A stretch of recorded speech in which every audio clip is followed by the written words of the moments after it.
help candidates keep their comments within the time limits. Ms. Fisher, you may go first. Thank you. Good evening. A century ago, during the last pandemic, the famous poet Yeats wrote, "Things fall apart, the center cannot hold." Sadly, it seems as if we are living through a period of extremism, and few are asking whether the center will hold and what will happen if it doesn't. We know what it looks like when the center is lost. We only have to turn on our TVs, our phones, and read about it, or even just walk outside. The moderate centrism begins with prioritizing our issues. With finite resources, our attention must be focused on what is pressing, not merely what is desirable in the perfect world. Repairing the grave damage caused by COVID is our #1 priority. This is serious business and demands our serious attention. While government must step up, we must guard against it overstepping and hindering our recovery. It requires compromise and restraint. We all need to give a little more and demand a little less.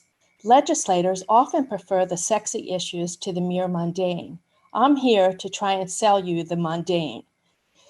For example, 90,000 Pennsylvanians waited months to receive unemployment compensation. The reason? Our state software was outdated and could not handle the law changes and the volume. It's a basic failure of governance. Updated software may not really be a great photo op, but it will get your unemployment check on time. There are some in my party who disagree with me on certain hot button issues. They support me anyway because they know I will address the serious problems and not merely be a poster child for anyone's causes. I bring the same message to the Democrats and the Independents. You won't agree with me on everything, you just won't. But you will know that I will be focused on what unites us and not what divides us. Thank you. Thank you very much. And Ms. Cappelletti, now you may begin. Thank you. My name is Amanda Cappelletti, and I'm the Democratic nominee for State Senate here in District 17. Like so many people that I've met along this journey, I look for a way to get involved in politics in my community after the 2016 elections. In 2017, I was elected to the East Norriton Board of Supervisors and have been honored to serve my community. But in the summer of 2019, I was asked if I would consider serving a larger community, this Senate district.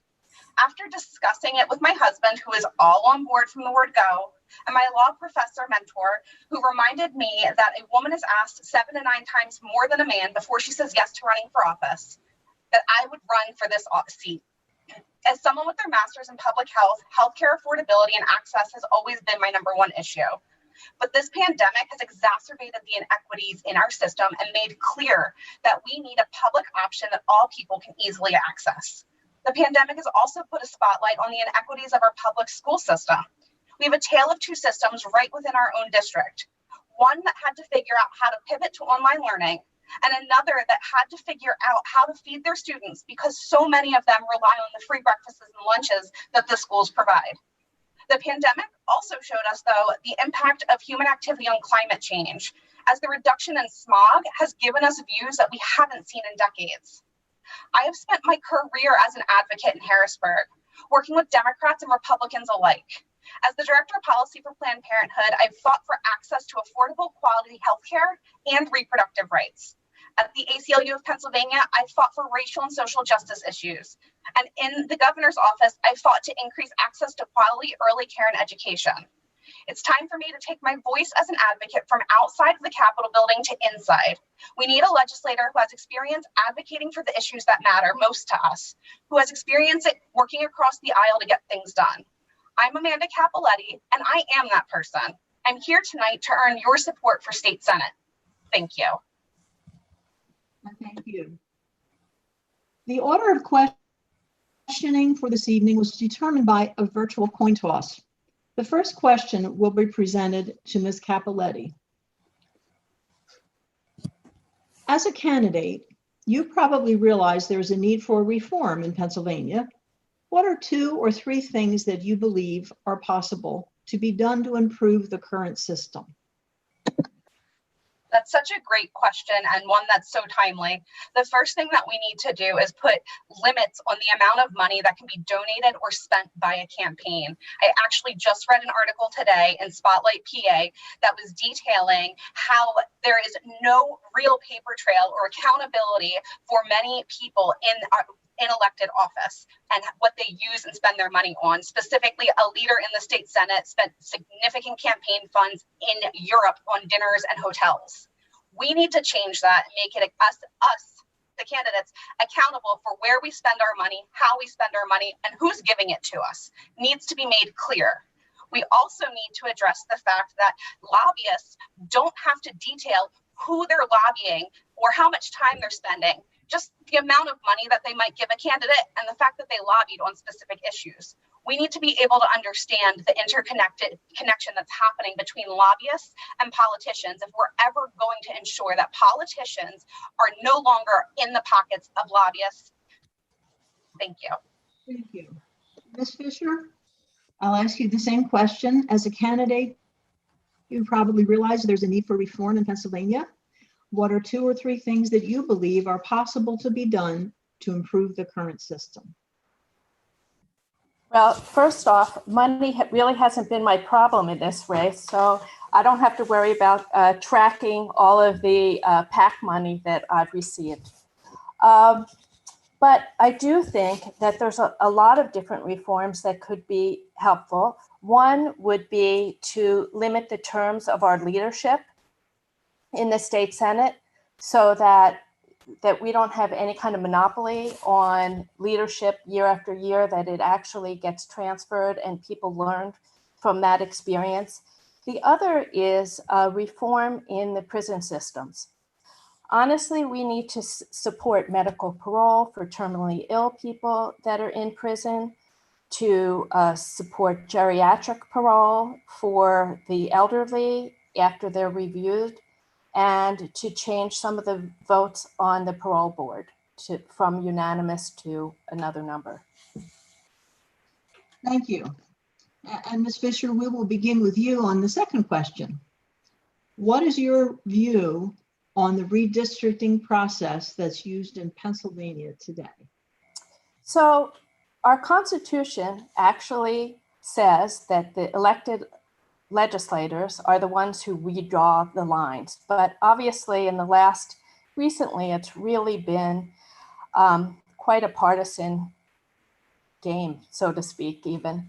And I'm in support of an independent commission reviewing that. Thank you. Ms. Cappelletti, I'll ask you the same question. What is your view on the redistricting process used in Pennsylvania today? Thank you. I'm glad to know that Ms. Fisher and I agree wholeheartedly on this. It's incredibly important that our government is reflective of the people that they're elected to represent. And it's just not happening when we have politicians more concerned about how to create power than representative governance. We need to move forward with the independent commission that has been proposed within a House bill. And during my time with Planned Parenthood, I actually helped with a coalition group to develop some of that. So I really do truly believe in that work and that we should be moving towards an independent commission for our next redistricting efforts. Thank you. And Ms. Cappelletti, you will be the first one to answer the third question. Would you support the current bills in the legislature to establish a bipartisan redistricting commission? If so, why? And if not, why not? I absolutely would. I, as a supervisor here in East Norriton, where I'm at currently, I passed a resolution encouraging both my state senator and state representative to support those bills and urge them to continue to pass it. I believe that it's incredibly important that we do it if we're ever going to create a Harrisburg that works for all of us. Thank you. And Ms. Fisher, would you support the current bills in the legislature to establish the bipartisan redistricting commission? If so, why? And if not, why not? Absolutely. I definitely support the redistricting commission, and good. All right, thank you. Number 4, the first person to answer this one will be Ms. Fisher. The League of Women Voters has a position regarding diversity, equity, and inclusion within the leagues nationwide. What are your thoughts on this position? On the league's position or just in general? Applying that idea, that concept nationwide, that we are supporting and encouraging the inclusion of diversity and equity in our systems and in our processes that we do. I have worked my whole life for diversity and inclusion in my work life of my business. In my nonprofit work with the Young Entrepreneurs Academy, we have an incredibly diverse class, not only racially and religiously, but also socioeconomically. And I strive often to include and make sure that all of the people that are involved in all of the programs that I work with. So I rate that as a very high priority for me. Thank you. And Ms. Cappelletti, how do you respond to their league position regarding diversity, equity, and inclusion? What are your thoughts? I fully support where the league stands on this. When I was with Planned Parenthood, we often did trainings for race, equity, inclusion, and diversity, equity, and inclusion. And as a public servant, I believe it's incredibly important that all public servants, elected officials, police officers, EMTs, everybody that falls on some kind of spectrum of public service that's going to have to serve the public at large should regularly go through these trainings to really be able to confront their own implicit biases and help to try and understand the greater issues that are going on, especially considering all of the racial tensions that we're seeing around the country right now. Thank you.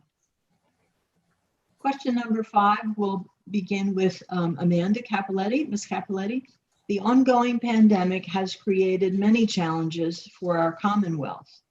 If elected, what do you believe will be the greatest long-term consequence of COVID-19 on your constituents? I believe that the greatest long-term consequence is going to be what's happened with our education system. We saw in this pandemic a tale of two schools. We had schools that within our own district that were able to pivot right to online learning and not have to worry about whether or not their students had food or resources. And we had other schools where that was their only concern and trying to figure that out. And now we're worried and concerned about what kind of impact does that have on their ability to continue learning and learning at the same rate without losing all of their initial gains from the beginning of every school year. I think that that's something that's incredibly critical, and it's the longest lasting impact because I think it's something that we know we have to fix because this isn't the last time we're going to see something like this. Thank you. And Ms. Fisher, what are your thoughts on the ongoing pandemic that has created so many challenges for us? Well, I don't think I can only name one, honestly. Clearly, the economic impact is going to be huge. We have between $5 and $6 billion deficit. We've lost so many jobs. We don't even know how many businesses will actually survive all of this. And of course, the education is huge. I mean, education is huge. The interruption of learning and the challenge of learning virtually versus in person. And let's just talk about our special needs children that really have a hard time with this online learning and are just generally our most vulnerable. We really don't know how long and how wide this challenge will last. Thank you. Ms. Fisher, you'll be the first one to answer. This is question number 6 for you. With the child care industry on the brink of collapse due to lost revenues and also rising expenses that resulting from the COVID situation, what might you do as a member of the state Senate to ensure child care centers can last through the pandemic? And also, in addition to that, that we build a strong enough childcare infrastructure in PA to survive any future challenges? Childcare has always been a challenge. I remember when my kids were young, it was really hard. I noticed when people had morning meetings, it was really hard to get babysitters. I mean, there are a lot of different levels of childcare that always affect so many parents. The industry right now, I mean, one of the things that helped was the federal PPP money that gave some allowances to pay employees to keep going and keep there and offering services. But I think it is legislatively, I think we have to look at how we're going to help them out and fund them with maybe tax credits. Thank you. Ms. Cappelletti, I'll repeat that question for you. With the childcare industry on the brink of collapse due to lost revenues and rising expenses resulting from the COVID situation, what might you do as a member of the PA Senate to ensure childcare centers can last through the pandemic? And also that we build a strong enough childcare infrastructure in Pennsylvania to survive any future challenges. So I actually worked at the Office of Child Development and Early Learning for a time. I have an intimate understanding of all of the issues that are really facing the childcare industry. And I think to get us through this pandemic, what we need to do is use the federal CARES money that we still have sitting around that the legislature has not done anything with to really push that money into the childcare industry so that childcare centers have what they need to cover administrative expenses that include payroll and filling the loss of tuition payments from families that, you know, couldn't go or are no longer going or making the choice not to go.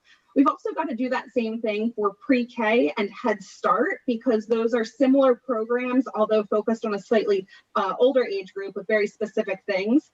And we've also got to provide some of that CARES funding to really extend those programs into the summer so that the children, we can mitigate any early learning losses that may have happened for students because they were kept at home through the pandemic.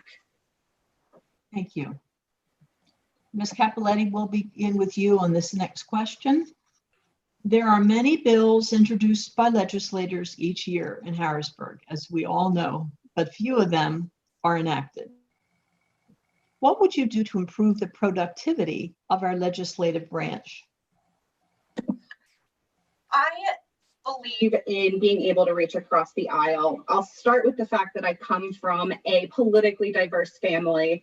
Not everybody knows this. My mom and I are both Democrats. My dad's a Republican and my brother's an independent.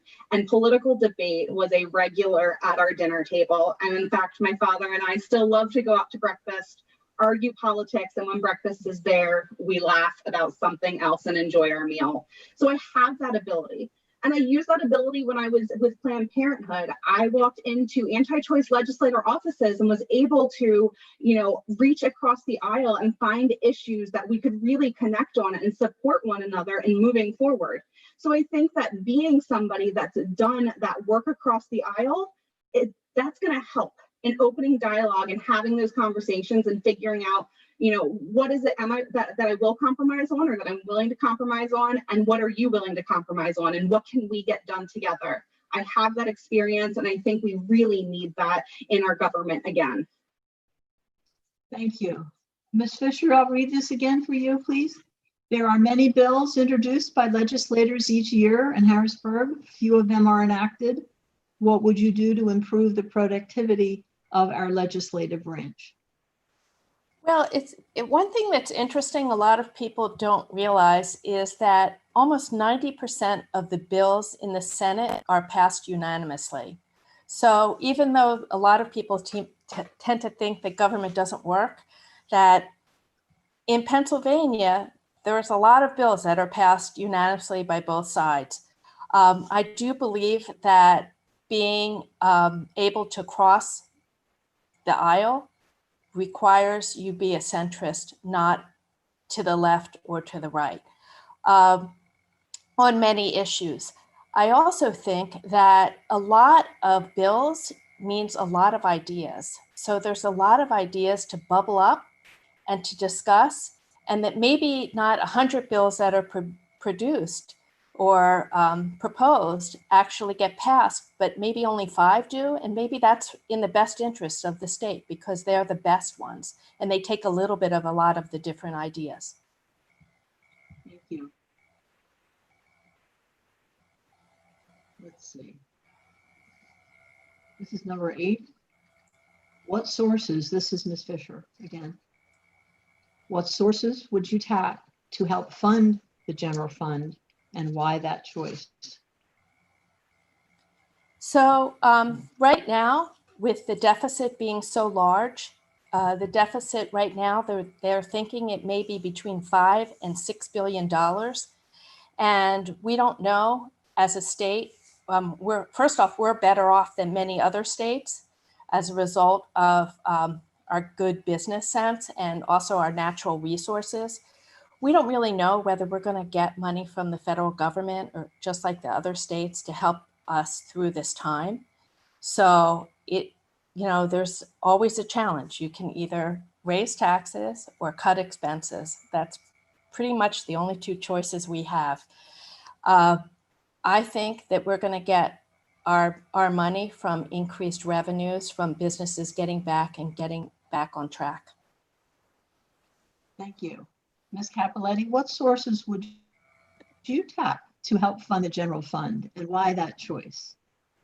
So I have a couple of things to answer here. The first one is that we need to urge Congress to pass the HEROES Act because that has money within it specifically designated for states and municipalities to help with their recovery from the pandemic and address their budgetary issues. That is an absolute must. But I also want to go back to what I talked about with the childcare facilities and the money that we have sitting in with the CARES Act that the legislature has not done anything with. If we can focus that money to create additional working capital for small businesses to tap into, that's going to start something. And then when we infuse it into childcare, that's A, helping small businesses, and B, creating a platform that allows individuals to get back to work. Those are 2 things that we really need to start to do and start to move on. We need to get Congress moving, and we need to use those federal care dollars to help getting the economy moving now, which will then bring back money through our payroll taxes. Thank you. This is number 9, and we'll begin with Ms. Cappelletti. Pennsylvania's largest industries have traditionally been agriculture and tourism. Do you believe that these industries should be supported as keys to the future, or should our economy shift to other ventures? Why or why not? I fully support leaning into the tourism. Pennsylvania is actually 7th in the country for the amount of money people spend on outdoor recreation. And it's because we have the seasons. We have some amazing mountains to go skiing or snowboarding on. We have some beautiful lakes, a lot of trails. I've recently learned about the elk migration that you can go view out in Elk County. I'm personally very excited to go do that one year. We have a lot of things that we can do here and really lean into. And I think that we should continue to lean into that. And we should continue to lean into our agriculture as well, because we have some amazing agriculture and farm businesses here in Pennsylvania. I was lucky enough to attend the Pennsylvania Farm Bureau Legislative Breakfast for Montgomery County and meet some great farmers and hear about what they provide and how they work here within the county, but even throughout Pennsylvania. So I'm supportive of leaning into those because we have a lot to offer here in Pennsylvania on those fronts. Thank you. Ms. Fisher, Pennsylvania's largest industries have traditionally been agriculture and tourism. Do you believe these industries should be supported as keys to the future, or should our economy shift to other ventures? Why or why not? Well, I happen to be a snob about Philadelphia and Pennsylvania. I just love our region and always convince people around the world that come to visit the United States to come to our area. I think the Convention and Visitors Bureau has done a great job promoting the city. I think we could do better in the state to promote the riches that Amanda talked about, and also about other sites. I also the farmers, certainly that's terrific. Having farms and figuring out how we're going to keep them farms in the future is really important for our travel industry. But I think it's also important to diversify for our future, so that we're going to diversify and have more technology and encourage pharma and all kinds of innovation for the future. Thank you. Number 10, we'll begin with Ms. Fisher. There is a great deal of conversation in Harrisburg about approving recreational marijuana as a way to increase revenue. Where do you stand on this and why?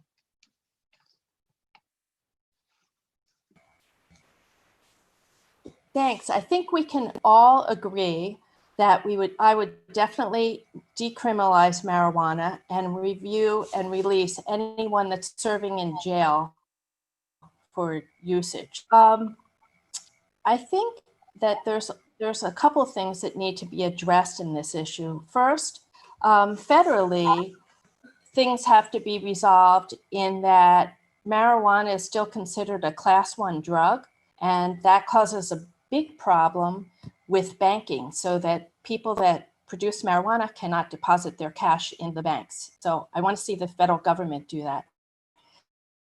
I also think that the science is really still out. And as a mom, I've seen the challenges of just how young people's ambition are created and challenged by marijuana usage. I think that as a revenue source, I really don't think it's paid off in California or Colorado, and it's increased the black market.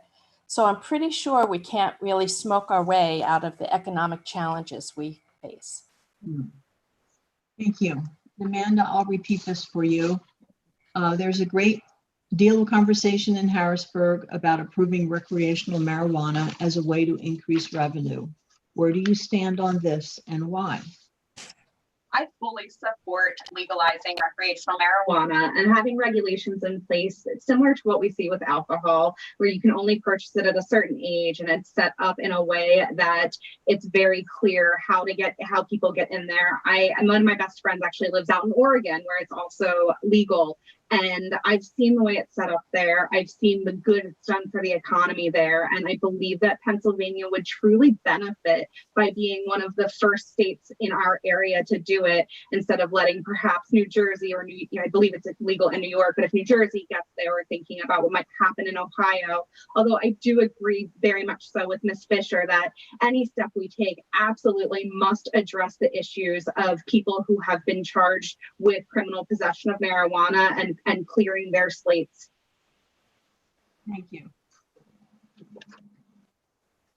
Okay, ready? This is Ms. Cappelletti again. Gun violence is considered to be an issue in our Commonwealth. What would you do to address the situation? We've absolutely got to start working together to address gun violence. It's a pandemic throughout our nation. I am of an age where it's very clearly imprinted in my mind what it was like to be 10, 11, 12 years old, somewhere in that age range, watching Columbine happen. And then when Newtown happened and when Orlando happened, there are common sense gun regulations that we absolutely must pass in Pennsylvania. Reporting of lost or stolen guns, that's a very simple absolute must that will help address the black market issue of guns. Red flag laws or extreme risk protective orders, they're the same thing, where somebody can say that they are seeing somebody in their own eyes struggle, or maybe it is somebody who is fearing for their life in a domestic violence situation, being able to turn to the police force, turn to an attorney and say, I'm scared, and have the courts be able to step in and provide at least a little bit of cover in a scenario where that person's guns can be taken away until we're seeing that they're in a healthy space and that they're not a danger. These are simple things that we must do to address gun violence in Pennsylvania. Thank you very much. Ms. Fisher, gun violence is considered to be an issue in our Commonwealth. What would you do to address the situation? I think gun violence, honestly, is a challenge across the country. I don't think it's just our Commonwealth. The Bill of Rights and the Heller Supreme Court decision make it clear that no matter how we feel about guns, we have the right to bear them. So the challenge is sort of what we do with that information. I support expanding background checks, keeping guns out of the hands of domestic abusers and violent criminals. I think we need to have stronger penalties for illegal guns. I support the Senator Killian's bill on banning military-grade weapons that have no place in civilian life and are unnecessary for self-defense, and require that background checks should be made on each firearm purchase. Thank you. Ms. Fisher, we'll let you begin this question. What initiatives would you promote to end systemic racism? And which areas would you see as priorities? I think racism is, unfortunately, I think racism is actually taught, and sometimes it's learned at home. I do think the exposure to a lot of different cultures really helps in growing up without those issues. I definitely feel that we need to work harder at reaching across different views in the area of police and making sure that police have relationships in the community to help connect with our youth. I think that will help a lot on the police reform issues, as well as in society as a whole. Thank you. Ms. Cappelletti, what initiatives would you promote to end systemic racism, and which areas are priorities? Systemic racism is what our country was founded on. It is the bedrock of many of our laws and our Constitution and the people that created this country. And we need to face that fact and bring it to light and really hear what people of color and community of colors are saying when they're out there talking about Black Lives Matter and their movement with that, and why there are issues with our police forces and what they're experiencing. As a state senator, I think it starts with criminal justice reform and really the bare minimum of the 8 can't wait legislation that Senator Hughes has introduced, or Breonna's law that bans no-knock warrants that Senator Tim Carney has introduced. But it goes that step further to what I talked about when we talked about diversity, equity, and inclusion, and doing race, equity, and inclusion trainings as often as possible, and making sure that children are getting a full education and not a whitewashed one that makes slavery, a simple thing of people having done chores around the house, which is something that children have been taught. We need to make sure that as we're going through this, that people know that systemic racism is rooted in our laws and that we are working to change them. Thank you. All right, Ms. Cappelletti, you'll begin with this question. What do you see as a concern, if any, in Pennsylvania's election law? Our concern right now with our election laws is making sure that we continue to have access. Right now, the Republican legislature is attempting to pass additional changes before the November elections that would reduce access to vote by mail, making it shorter timeframes, and reducing access to our drop boxes. And in fact, there is currently a lawsuit by the Republicans attempting to say that drop boxes are not a legal or safe way to do this. Access is incredibly important when it comes to voting, and vote by mail is incredibly safe and secure. It was safe and secure for my husband when he served in the Navy. It's safe and secure today. We need to ensure that we continue to make that the theme and that people know. And we also need to ensure that we expand the time frame for election boards to receive the ballots. Right now, it must be by end of day on election day. An absentee ballot, like what my husband used, could have been received up to the Friday after the election, as long as it was postmarked by election day. We need to do that to ensure that everybody's vote gets counted. Thank you. Ms. Fisher, what do you see as a concern, if any, in the Pennsylvania election law? I happen to value the fact that you go to the polls on election day and vote, but I understand with the pandemic, I understand that we now have mail-in voting. I do agree that some changes need to be enforced. One of them is in Delaware County, we were allowed to put actually in a box at the voting booth. I would say at the voting poll that is the most secure way to cast your vote in. I do believe that there were a lot of discrepancies in voting this year in the primary. Delaware County, we threw out thousands of votes. We need to do better. I agree that the legislature should change the deadline, mail-in votes, to be there on election day to count. So I would move it up a week just to give the post office, give the election bureaus time to actually count those votes. Thank you. And Ms. Fisher, will stay with you for the beginning of this question. Students 16 years of age and older often work and drive cars. They pay state income tax, gas tax, and sales tax. Some think that the voting age should be lowered as they believe the students are victims of taxation without representation. Do you concur with this, and why or why not? I would keep the voting age at 18.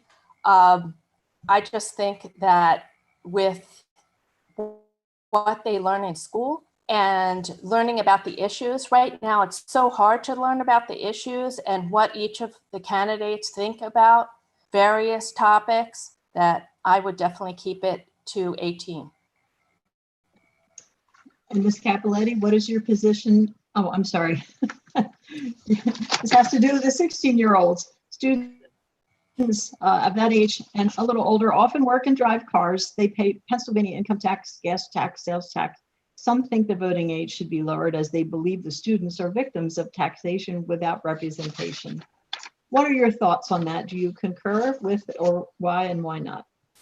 I do concur with Ms. Fisher that we should keep it at 18. I understand this idea of taxation without representation, but I think the science shows us that, many of us, our brains are still developing well into our late 20s.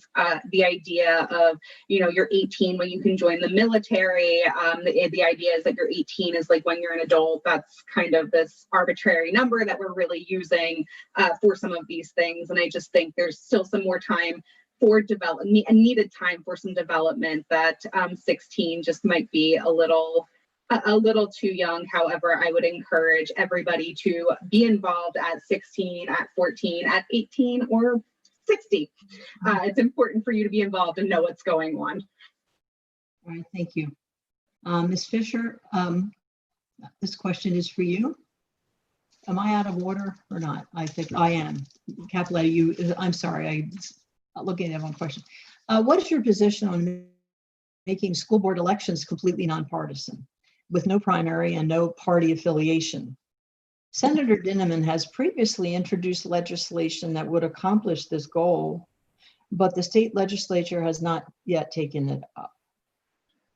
That's a really interesting issue that I know a lot of people are passionate about. I can remember at times knocking doors to help get school board members elected, actually, and having this conversation of concerns about whether or not we should politicize our school board, and that schools shouldn't be politicized in that way. But the other argument is that part of it is knowing where the person, having an easier time knowing where the person you're voting for stands on certain issues. Inherently, there are kind of certain things when it comes to how we fund our education or how we just talk about public education that tends to fall along partisan lines. It doesn't always happen that way, and you will find people on both sides of the aisle who, think differently than perhaps the majority of the people on their side. So I'm not wholly opposed to removing that piece out of it if it's going to help people or guide people in who they might want to look into for supporting for school board. Thank you. Ms. Fisher, what is your position on making school board elections completely nonpartisan with no primary and no party affiliation? Senator Dixon has previously introduced this legislation that would accomplish the goal, but the state has not taken it up. I believe that school boards should be totally nonpartisan if possible. I would definitely not have Republicans or Democrats.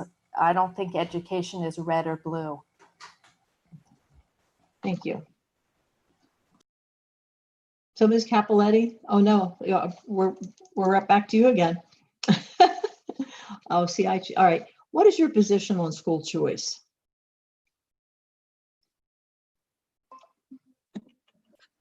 Are you speaking to me or to Ellen? I'm sorry. Oh, you know why? Yes, I see. Ellen, I apologize. You should go first with this. What is your position on school choice?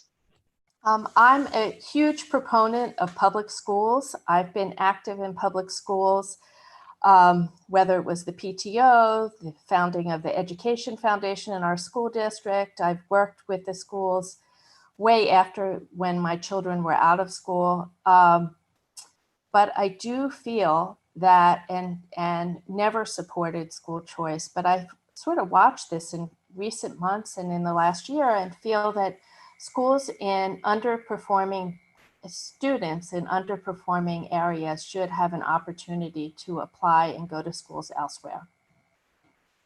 Thank you. And now, Ms. Cappelletti, what is your position on school choice? I am completely against school choice.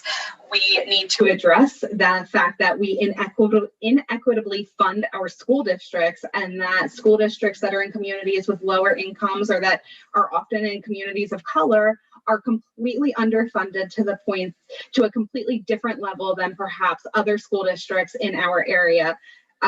It's not fair. It's not right.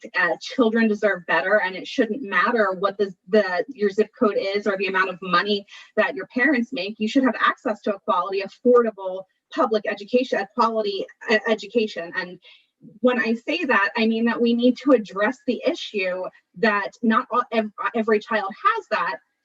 And it's not that they should choose another school, it's that the state should do better in funding the schools and ensuring that the schools have the resources to provide that quality education.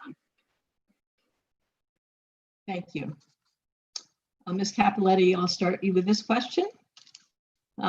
Legislators often have to make tough choices. What is a tough choice that you have had to make in recent years, and on what basis did you make that decision?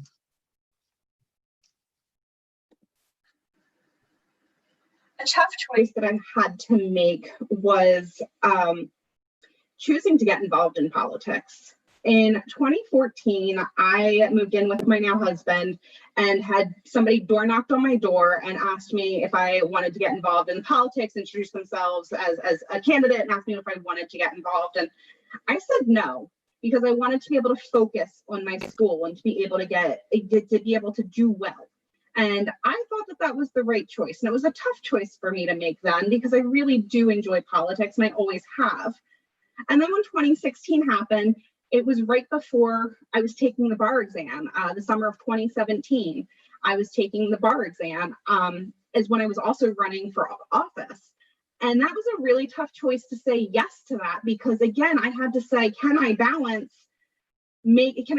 my family as well as studying for the bar, as well as running for office? So there are a lot of different moving pieces and really difficult decisions that I think each time had a very different impact on my life. And now in the decision to run for state office here, I actually had to make the decision to leave my job and become a one-income household. So I would say making those types of decisions, it's been difficult, but being able to talk over it with my husband and my family and being able to have that support helped me make them. Thank you. Ms. Fisher, legislators often have to make tough choices. What is a tough choice that you have had to make in recent years, and on what basis did you make that decision? A tough choice, I think, is sort of backing off the $15 minimum wage that my opponent supports. I mean, honestly, it would cut opportunities for poor people to get their intro jobs, and also it's a tough choice. School choice is an issue too. That's that's really hard. I mean, I don't think poor children in the inner cities and different underperforming districts should have to wait until the school districts get up to speed and are able to perform the kinds of services that they require and certainly deserve. So they should have a choice. Thank you. All right, Ms. Fisher, we'll stay with you for the next question. Under Pennsylvania Constitution, citizens have the right to clean air, pure water, and the preservation of natural resources. Do you think this right should be eliminated, enforced, modified? Why?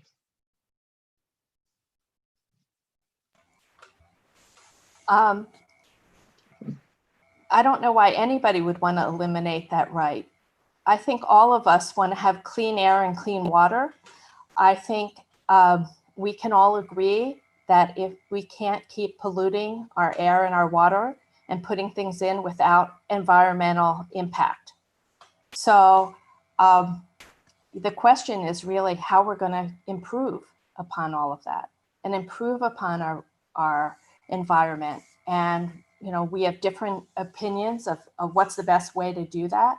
I believe that alternative energy is a great way to do that, but also relying on all of the natural gas that we have available since it reduces our CO2 emissions.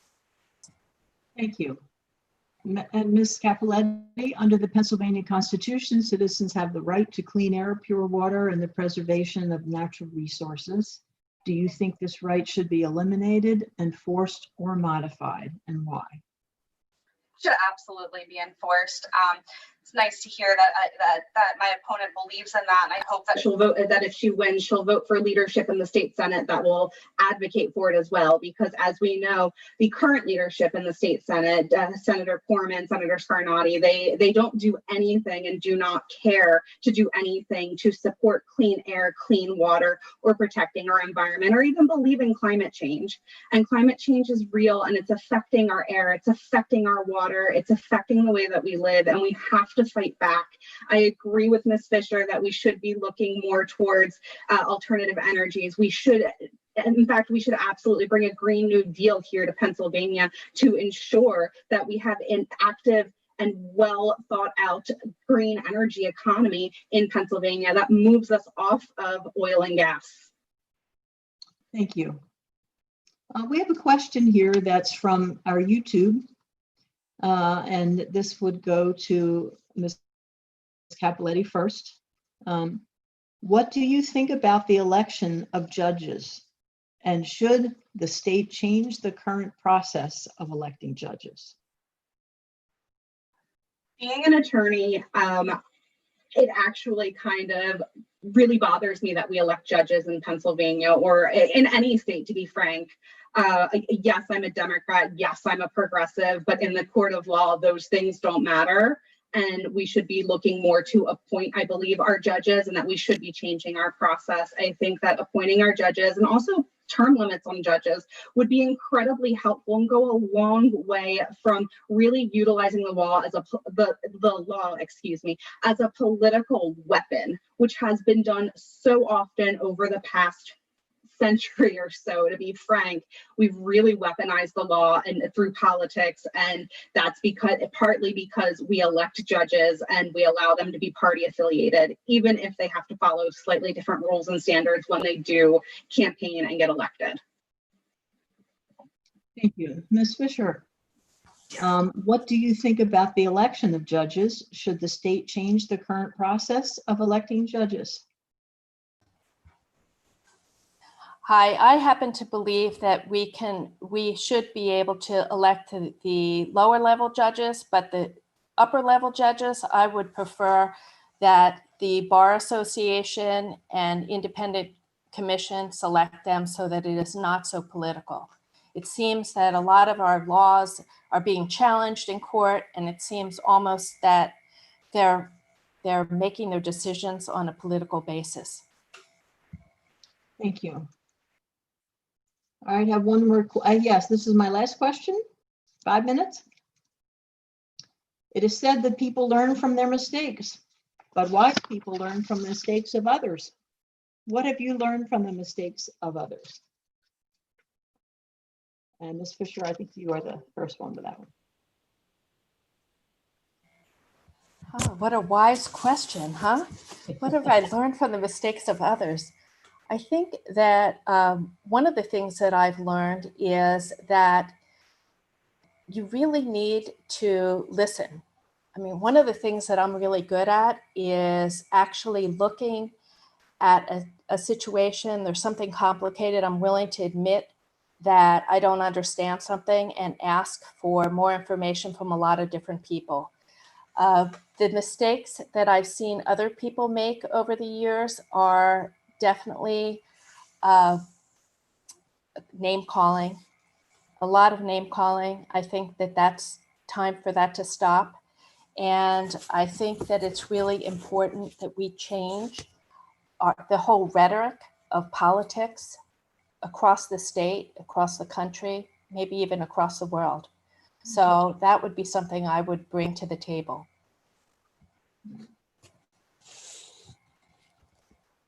Thank you. All right. I think we are getting, I'm sorry, Ms. Cappelletti. I'm sorry, I didn't forget you at all. I'm looking at other signals here that we're running out of time. Would you please comment on what you have learned from the mistakes of others in your experience? I think one of the things I've learned from the mistakes of others, or that others have helped me learn through their actions, is the importance of knowing and understanding when you are not the expert in the room. Oftentimes we want to be right. Oftentimes we want our voice heard, and it can be at the detriment to ourselves and to those around us. I think it's incredibly important that we bring the experts to the table. We believe in science, and the scientists have a voice and are able to speak. I believe it's important that people of color are at the table and sharing their lived experience, because it's not going to work for me. I think it's important that unions are at the table, because they are an incredible backbone here in our country, and moving forward without them doesn't make sense. We need them. That's what I've learned. I'm not always the expert, but the expert can always be at my table. Thank you very much. And now we are at the point where we want to hear your closing remarks. And Ms. Cappelletti, you will be first for the closing remarks. You have 2 minutes. Thank you, Susan. On November 3rd, we all have very important choices to make, from the top of the ticket to the bottom. And what's been happening in Harrisburg is nothing short of political cowardice. Republican leadership has failed to address any of the real issues that we're facing. Our schools are hurting. Our environment is hurting. Our neighbors, they're hurting. And especially in this time of uncertainty, what we need is decisive leadership. On day one, I plan to go to Harrisburg and put you first. Through the course of this campaign, you have shared with me the issues that are most important to you. I know that we care about the inequitable way in which our schools are funded.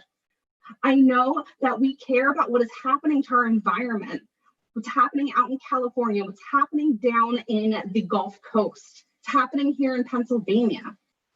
And I know that we care about access to healthcare for all. And above that, I know that we care about tackling criminal and racial justice issues. I keep saying we because I will always have a seat at my table for my constituents. And together, we will make real change in Pennsylvania. I want to thank the League of Women Voters for bringing us together tonight in this forum, and to you for being here. My name is Amanda Cappelletti, and I respectfully ask for your vote for State Senate on November 3rd, or on your vote by mail ballot when you receive it. Thank you so much. Thank you. And Ms. Fisher, your time for your closing remarks as well. I want to thank Amanda and the League for hosting it. I'm a lifetime resident of the district, and many of you see me on the Little League fields, taking leadership positions at the school district's education foundation, or knew me as a business advocate and of women and children over the years. Both of my children and I grew up with you. We reflect the values and the views of our district. You have a clear choice here. This is not an election of either or, but one of balance. We can't really afford the Green New Deal in Pennsylvania. It's a job killer. We can't afford $15 minimum wage when we're trying to recover from a pandemic. We can't afford many of these progressive wish lists right now. Right now, we need some time to heal. And I believe that I'm the one to offer that to the state. I take in blue and red points of view. We agreed on many things this evening. That's why my campaign color is purple. You have a chance to elect someone who understands the bulk of our constituents' needs and will actually be in the majority in power to help our district achieve them. If you believe that reopening Pennsylvania safely for our employers, our workers, our customers is a priority, then I'm your woman. I'm also happy to say that no matter what, we're going to have a woman state senator this year. Many claim to prize bipartisanship and moderation, yet too many simply cannot get past blind party loyalty. In order to get moderates in government, we as citizens have to boldly cross lines and vote for the moderates in other parties. I suggest, with emotions running so high this election, that most of you just vote from the bottom up. After all, politics are local. I look forward to representing you in Harrisburg. Thank you, candidates, for your time and your heartfelt efforts. And we thank the League of Women Voters of Radnor for organizing this virtual event. We send our sincere appreciation to all observers and hope that you found this evening's format beneficial to your own education about the candidates for the Pennsylvania State District 17. Remember, vote November 3rd. It is your voice for your future.